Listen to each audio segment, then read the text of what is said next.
नमस्कार दोस्तों, चिंतन क्लासेस में आप सभी का स्वागत है। उत्तर प्रदेश उच्चतर शिक्षा सेवा आयोग द्वारा आयोजित असिस्टेंट प्रोफेसर भर्ती परीक्षा 2022 के लिए समान अध्ययन जीएस के कुल 30 प्रश्नों को परीक्षा पैटर्न के अनुरूप सॉल्व करेंगे। असिस्टेंट भर्ती परीक्षा में मुख्य विषय के अलावा समान अध्ययन की भूमिका अत्यंत ही महत्वपूर्ण है, इसलिए इस खंड को तैयार करना बहुत ही ज़रूरी है। ये प्रश्न पत्र असिस्टेंट प्रोफेसर के साथ साथ नेट फर्स्ट पेपर तथा एलटी एवं जीआईसी जहाँ कहीं भी जीएस संबंधित प्रश्न पूछे जाते हैं, सभी के लिए वीडियो बहुत ही महत्वपूर्ण है। तो ये नया साल आप लोग को बहुत बहुत मुबारक हो और नया साल आपके लिए बहुत अच्छा हो। ये नया साल आपके जीवन में खुशियाँ लाए। तो आइए, आज प्रैक्टिस सेट नंबर 44 है। तो जो लोग चैनल पे नए हों उसको चैनल को सब्सक्राइब कर ले, बेल आइकन को ऑन कर लें और इस वीडियो को ज़्यादा से ज़्यादा शेयर करें, लाइक करें और कमेंट करें। और 1 से लेकर 43 प्रैक्टिस सेट नंबर इसी चिंतन क्लासेस में पढ़ाए गए हैं। जो लोग वीडियो को न देखे हों वो चिंतन क्लासेस में जाके वीडियो को देख लें। तो आइए शुरू करते हैं प्रैक्टिस सेट नंबर 44 का प्रश्न नंबर पहला। तो प्रश्न नंबर पहला है, फ्रांसीसी सरकार द्वारा सेवेलियर पुरस्कार से किसे सम्मानित किया गया है? तो ये करंट से संबंधित प्रश्न है। तो इसका हो जाएगा ऑप्शन, प्रश्न नंबर पहले का हो जाएगा ऑप्शन नंबर सी हो जाएगा, अरुणा साई राम को। ऑप्शन नंबर सी हो जाएगा। तो थोड़े से इनके बारे में जान लेते हैं कि ये कहाँ की हैं। तो कर्नाटक की गायिका, संगीतकार, सहयोगी, मानवतावादी एवं वक्ता अरुणा साईराम को फ्रांस सरकार के सर्वोच्च सम्मान, ये फ्रांस का सर्वोच्च सम्मान है जो सेवेलियर डी आर्ट्स एट डेस पुरस्कार से सम्मानित किया गया है। तो कौन सा है? सर्वोच्च सम्मान सेवेलियर डी आर्ट्स एट डेस पुरस्कार से सम्मानित किया गया है। अरुणा साईराम को इस पुरस्कार के लिए न केवल उनके गायन कौशल के लिए बल्कि भारत फ्रांस संबंधों के विकास में उनके योगदान के लिए भी चुना गया है। तो ये जो फ्रांस का ये जो सेवेलियर पुरस्कार है, ये सबसे सम्मानित पुरस्कार है। तो आइए देखते हैं नेक्स्ट प्रश्न। प्रश्न नंबर दूसरा है, राष्ट्रीय स्मारक प्राधिकरण एनएमए का अध्यक्ष किसे चुना गया है? तो इसका हो जाएगा, प्रश्न नंबर दूसरे का हो जाएगा ऑप्शन नंबर ए हो जाएगा, किशोर कुमार बासा को चुना गया। तो इनके बारे में थोड़ा सा जान लेते हैं। प्रोफेसर किशोर कुमार बासा को राष्ट्रीय स्मारक प्राधिकरण एनएमए का अध्यक्ष नियुक्त किया गया है। उनका कार्यकाल 3 वर्ष का है। नेक्स्ट प्रश्न नंबर तीसरा है,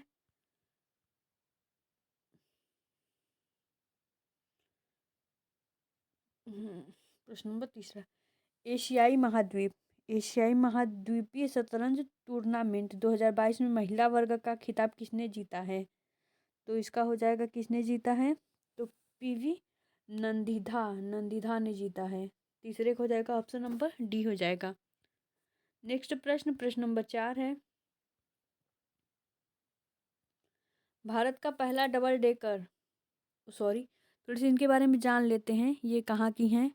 भारतीय ग्रैंड मास्टर आर प्रज्ञानानंदा और पीवी नंदिधा ने एशियाई महाद्वीपीय शतरंज टूर्नामेंट 2022 के में क्रमशः पुरुष और महिला वर्ग का खिताब जीता है। महिला वर्ग में ग्रैंड मास्टर नंदिधा ने 9वें दौरे में दिव्या देशमुख से ड्रा खेलकर 7.5 अंक के साथ खिताब अपने नाम किया है। नेक्स्ट प्रश्न नंबर चौथा है, भारत का डबल डेकर एक्सप्रेसवे कहाँ होगा? तो ये होगा, ऑप्शन नंबर चौथे का हो जाएगा ऑप्शन नंबर बी हो जाएगा, नोएडा में। थोड़ा सा इसके बारे में जान लेते हैं। ग्रेटर नोएडा एक्सप्रेसवे पर 2000 करोड़ रुपए की लागत से एक नया एलिवेटेड एक्सप्रेसवे बनाए जाने की तैयारी है। यह भारत का पहला डबल डेकर एक्सप्रेसवे होगा।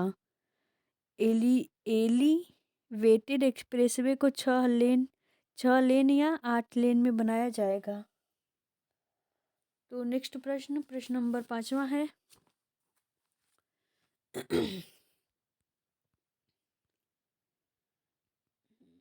थोड़ा सा प्रश्न बड़ा है। एक चिकित्सक ने डेंगू बुखार की 2 औषधियों को सापेक्षिक प्रभावशीलता का अध्ययन किया। उनके शोध को वर्गीकृत किया जाएगा। तो उनके शोध को कैसे वर्गीकृत किया जाएगा? तो 5वें हो जाएगा वो ऑप्शन नंबर बी हो जाएगा, प्रयोगात्मक शोध के रूप में। नेक्स्ट प्रश्न नंबर 6 है। 6वां प्रश्न है, दृश्य प्रपंच शास्त्र शब्द निम्नलिखित की प्रक्रिया से संबंधित है। तो 6वां हो जाएगा ऑप्शन नंबर ए हो जाएगा, गुणात्मक शोध प्रश्न। गुणात्मक शोध प्रश्न से संबंधित है। नेक्स्ट प्रश्न नंबर 7वां है। प्रश्न नंबर 7वां है, ये क्या हो गया?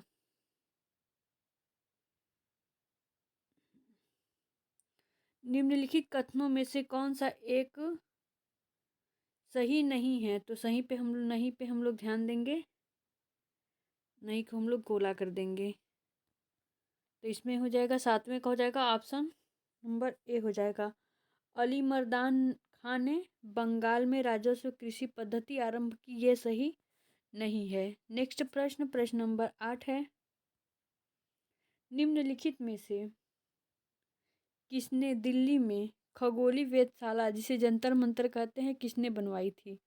तो 8वां हो जाएगा ऑप्शन नंबर डी हो जाएगा, जयसिंह द्वितीय ने बनवाया था इसे। नेक्स्ट प्रश्न नंबर 9 है, निम्नलिखित में से कौन सा एक युग्म सुमेलित है? तो इसमें सुमेलित है पूछ रहा है। तो 9वां का हो जाएगा ऑप्शन नंबर डी हो जाएगा, अमरावती बौद्ध स्तूप आंध्र प्रदेश, ये सही सुमेलित है। नेक्स्ट प्रश्न नंबर 10 है। 10 है, प्रशासनिक अव्यवस्था के आधार पर डलहौजी ने किस राज्य को ब्रिटिश राज्य में मिलाया था? तो 10 का हो जाएगा ऑप्शन नंबर ए हो जाएगा, ये है अवध राज्य था। अवध को डलहौजी ने ब्रिटिश राज्य में मिलाया था।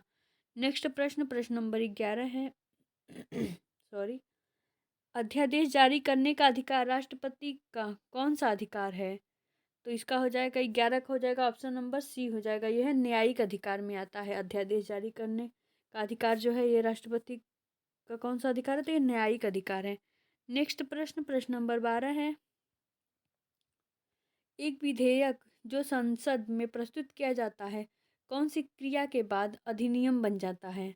तो 12 का हो जाएगा ऑप्शन नंबर बी हो जाएगा, जब राष्ट्रपति अपनी सहमति दे देता है तो वो विधेयक संसद में प्रस्तुत किया जाता है। तो कौन सी क्रिया के, तो ये जब राष्ट्रपति अपना सहमति दे देता है तो वो अधिनियम बन जाता है। नेक्स्ट प्रश्न नंबर 13 है, भारतीय संविधान का कौन सा अनुच्छेद राष्ट्रपति को उच्चतम न्यायालय से परामर्श करने की शक्ति प्रदान करता है?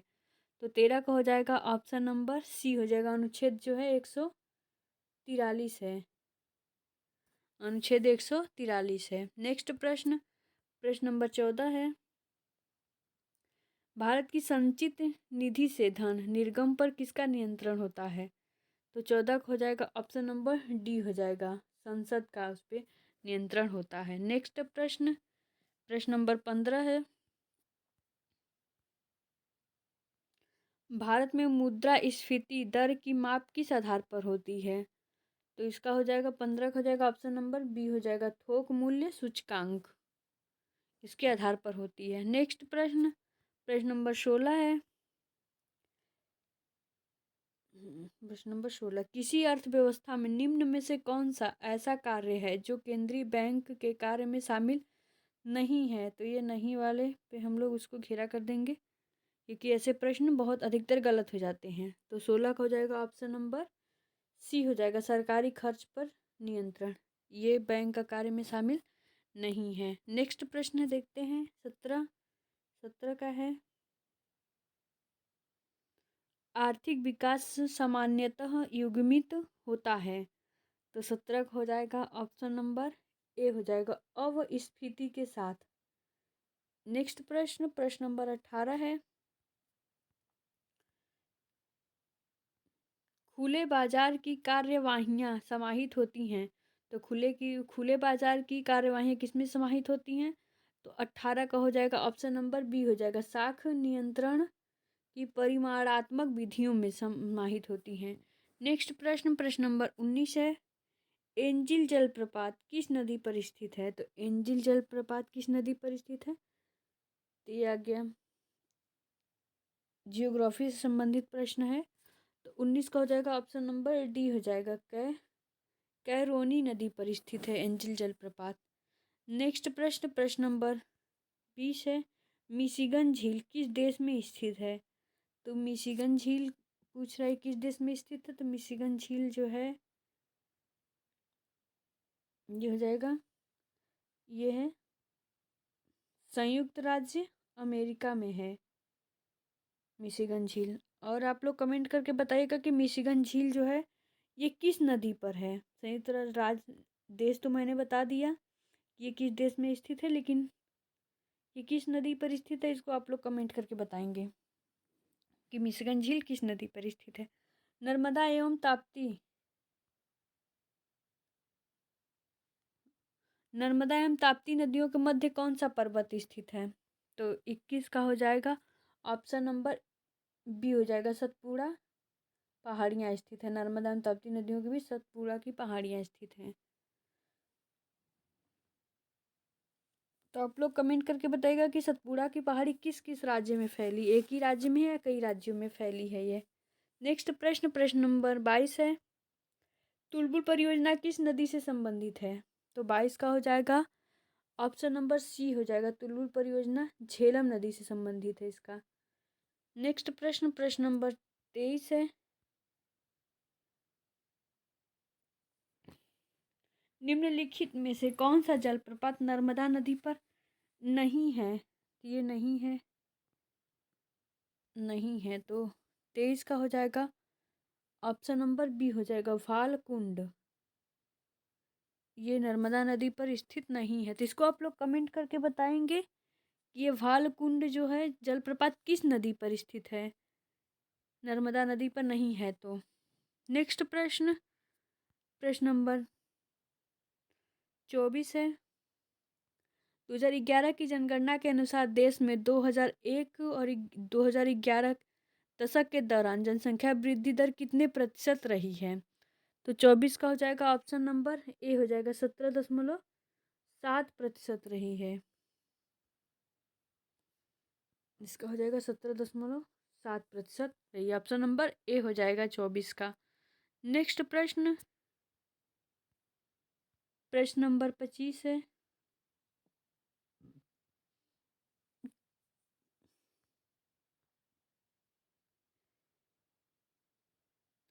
कश्मीर के मारतंड मंदिर का निर्माण किसने कराया था? तो 25 का हो जाएगा बी हो जाएगा, ललितादित्य ने कराया था। कश्मीर के मारतंड मंदिर का निर्माण ललितादित्य ने कराया था। नेक्स्ट प्रश्न, प्रश्न नंबर 26 है, ये आईसीटी से संबंधित प्रश्न है, भारत में सर्वप्रथम दिखाई देने वाला कंप्यूटर वायरस है। तो 26 का हो जाएगा ऑप्शन नंबर ए हो जाएगा, सी ब्रेन इसका नाम था। भारत में सर्वप्रथम दिखाई देने वाला कंप्यूटर वायरस सी ब्रेन है। नेक्स्ट प्रश्न, प्रश्न नंबर 27 है, अर्नेट क्या है? तो अर्नेट क्या है? 27 का हो जाएगा एक कंप्यूटर नेटवर्क है। 27 का हो जाएगा ऑप्शन नंबर सी हो जाएगा। नेक्स्ट प्रश्न, प्रश्न नंबर 28 है, मानवीय जनसंख्या के श्रेष्ठतर जीवन यापन के लिए निम्न में से कौन सा कथन सर्वाधिक महत्वपूर्ण है? तो 28 का हो जाएगा ऑप्शन नंबर ए हो जाएगा, ये हो जाएगा वनारोपण, ऑप्शन नंबर ए है। नेक्स्ट प्रश्न, प्रश्न नंबर 29 है, निम्न में से किसकी औसत शुद्ध प्राथमिक उत्पादकता सबसे कम है? तो 29 का हो जाएगा ऑप्शन नंबर सी हो जाएगा, शीतोष्ण कटिबंधीय घास प्रदेश। नेक्स्ट प्रश्न, प्रश्न नंबर 30 है, 44 प्रैक्टिस सेट नंबर 44 का ये अंतिम प्रश्न है। तो प्राकृतिक आपदा हराशीकरण अंतर्राष्ट्रीय दशक माना जाता है। तो ये हो जाएगा 30 का हो जाएगा ऑप्शन नंबर डी हो जाएगा 1990 से लेके 1999। तो 44 प्रैक्टिस सेट नंबर हो गया। और जो लोग चैनल पे नए हो चैनल को सब्सक्राइब कर ले तथा बेल आइकन को ऑन कर लें। तो मिलते हैं हम नेक्स्ट वीडियो में। ओके, धन्यवाद।